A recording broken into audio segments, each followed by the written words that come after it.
I was going to tell a story about being in London, but then Tony's story made me want to tell the story about my freshman year in high school when I was the only girl on the boys soccer team.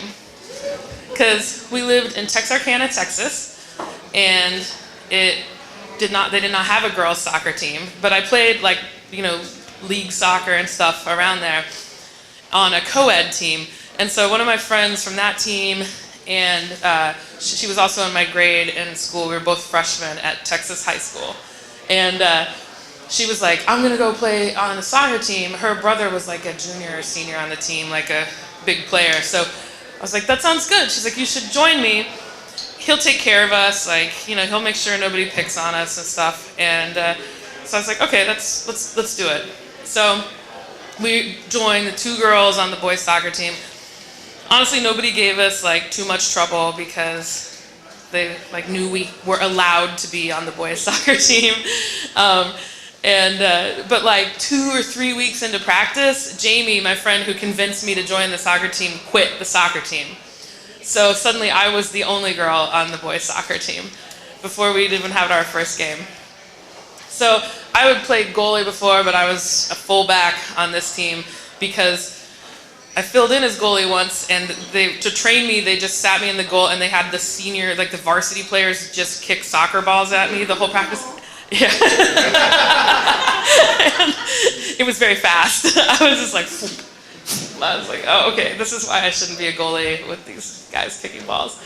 But a good time. The weirdest thing about being the only girl is that when we played away games, they would have to go find somebody that could unlock a room that I could change in. So often there was a frantic call to find a janitor who could then unlock a completely empty locker room where I changed all by myself. On home games, I got to use the coach had an office and a shower and stuff, and I got to use that. That's where I found out that the coach's office was the only building that had hot water, because I was like, I took a lovely hot shower, and they were like, you have hot water? So there were some perks.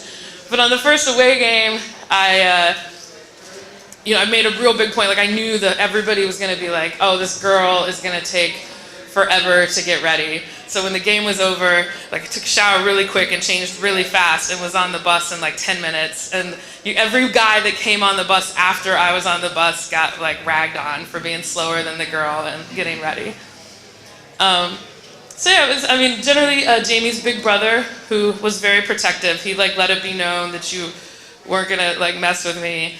And the soccer coach was every time the boys got rowdy, he would be like, gentlemen, we have a lady on the bus. I would be like, guys, it's fine.